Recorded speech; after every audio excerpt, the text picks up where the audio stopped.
വിദ്യാവാഹിനി വാടക കുടിശ്ശികയെ തുടർന്ന് ഓട്ടം നിർത്താനൊരുങ്ങി ഡ്രൈവർമാർ. പട്ടികജാതി പട്ടികവർഗ വിഭാഗത്തിൽപ്പെട്ട വിദ്യാർത്ഥികളെ സുരക്ഷിതമായി സ്കൂളുകളിലെത്തിക്കാൻ കേരള സർക്കാർ നടപ്പിലാക്കുന്ന സൗജന്യ യാത്രാ പദ്ധതിയാണ് വിദ്യാവാഹിനി. എന്നാൽ വാടക കുടിശ്ശിക ലഭിക്കാത്തതിനെ തുടർന്ന് കാസർഗോഡ് ജില്ലയിൽ പദ്ധതി പ്രതിസന്ധിയിലായിരിക്കുകയാണ്.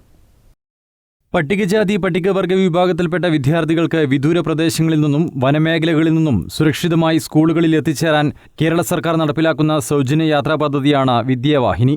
ആദിവാസി ഊരുകളിലെ കുട്ടികളുടെ കൊഴിഞ്ഞുപോക്ക് തടയുകയും അവരുടെ വിദ്യാഭ്യാസം ഉറപ്പാക്കുകയും ചെയ്യുക എന്നതാണ് പദ്ധതിയുടെ പ്രധാന ലക്ഷ്യം. എന്നാൽ വാടക കുടിശ്ശിക ലഭിക്കാത്തതിനെ തുടർന്ന് കാസർഗോഡ് ജില്ലയിൽ പദ്ധതി പ്രതിസന്ധിയിലായിരിക്കുകയാണ്. കഴിഞ്ഞ അധ്യയന വർഷത്തെ ഫെബ്രുവരി മാർച്ച് മാസങ്ങളിലെയും ഈ അധ്യയന വർഷത്തെ ജൂൺ മാസത്തെയും വാടകയാണ് ഇനിയും ലഭിക്കാനുള്ളത്. കുടിശ്ശിക ലഭിക്കാത്തതിനാൽ ഇന്ധന ചെലവിനുള്ള തുക പോലും കണ്ടെത്താൻ കഴിയാത്ത അവസ്ഥയാണെന്ന് വാഹന ഡ്രൈവർമാർ പറയുന്നു. കടുത്ത സാമ്പത്തിക പ്രതിസന്ധി നേരിടുന്ന സാഹചര്യത്തിൽ കുടിശ്ശിക ഉടൻ അനുവദിക്കാത്ത പക്ഷം ജൂലൈ മാസത്തോടെ സർവീസ് നിർത്തിവെക്കേണ്ടി വരുമെന്ന് സ്കൂൾ അധികൃതർക്ക് നൽകിയ കത്തിൽ അവർ വ്യക്തമാക്കിയിട്ടുണ്ട്.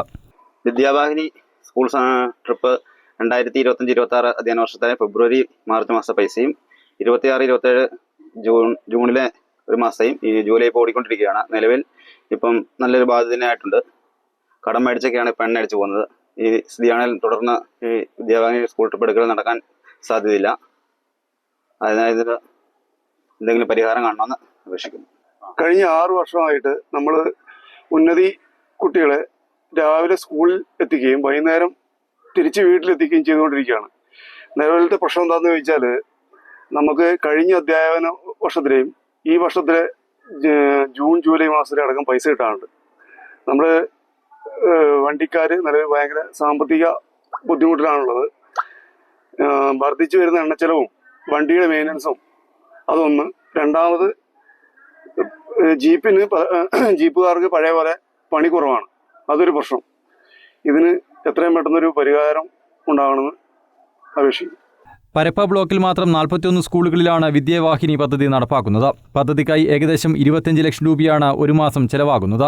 വിദ്യാവാഹിനി സർവീസ് മുടങ്ങുകയാണെങ്കിൽ സ്കൂളുകളിൽ നിന്നുള്ള കുട്ടികളുടെ കൊഴിഞ്ഞുപോക്ക് തടയുന്നതിനും വിദ്യാർത്ഥികളുടെ സ്ഥിരം ഹാജർ ഉറപ്പാക്കുന്നതിനുമായി പട്ടികജാതി പട്ടികവർഗ വികസന വകുപ്പ് നടപ്പാക്കുന്ന ഉയരെ പദ്ധതിയുടെ ലക്ഷ്യങ്ങളെയും ഇത് പ്രതികൂലമായി ബാധിക്കുമെന്ന് ആശങ്ക ഉയരുന്നുണ്ട്. അതേസമയം ഒരു മാസത്തെ വാടക അനുവദിച്ചിട്ടുണ്ടെന്നും ധനവകുപ്പ് പണം റിലീസ് ചെയ്യുന്ന മുറയ്ക്ക് അത് വിതരണം ചെയ്യുമെന്നും ബന്ധപ്പെട്ട അധികൃതർ അറിയിച്ചു. കുടിശ്ശിക തുക എത്രയും വേഗം വിതരണം ചെയ്ത് വിദ്യാവാഹിനി സർവീസ് തടസ്സമില്ലാതെ തുടരാൻ സർക്കാർ അടിയന്തര നടപടി സ്വീകരിക്കണമെന്ന് രക്ഷിതാക്കളും ആവശ്യപ്പെട്ടു. മലയോരത്തെ സ്കൂളുകളിലേക്കുള്ള കുട്ടികളുടെ വരവ് ഇപ്പോൾ ആകെ പ്രതിസന്ധിയിലായിരിക്കുകയാണ്. ഇങ്ങനെയുള്ളൊരു പ്രതിസന്ധി നമ്മുടെ നാട്ടിൽ ഉടലെടുക്കുകയാണ്. കുട്ടികൾ വളരെ ദൂരത്തു നിന്നും ഉന്നതികളിൽ നിന്നൊക്കെ മലയോര പ്രദേശങ്ങളിലുള്ള ആകെ സ്കൂളുകളിലേക്ക് കുട്ടികൾ ആശ്രയിക്കുന്ന ഏക മാർഗം ഇതാണ്. അപ്പോൾ ഈ ഒരു യാത്രാമാർഗം നിശ്ചലമായി കഴിഞ്ഞു കഴിഞ്ഞാൽ കുട്ടികളുടെ പഠനത്തെ ഭയങ്കരമായ രീതിയിൽ അത് ബാധിക്കുകയും അവരുടെ ഭാവിയെ തന്നെ അവതാളത്തിലാക്കുന്ന വിഷയങ്ങളാവുകയും ചെയ്യുന്നുണ്ട്. അപ്പോൾ അടിയന്തരമായിട്ട് ഡ്രൈവർമാർക്ക് കൊടുക്കാനുള്ള തുക കൈമാറിക്കൊണ്ട് ഈ പ്രശ്നത്തിന് അടിയന്തരമായിട്ടുള്ള പരിഹാരം കാണുമെന്നാണ് പറയാനുള്ളത്. News bureau, Cherupuzha.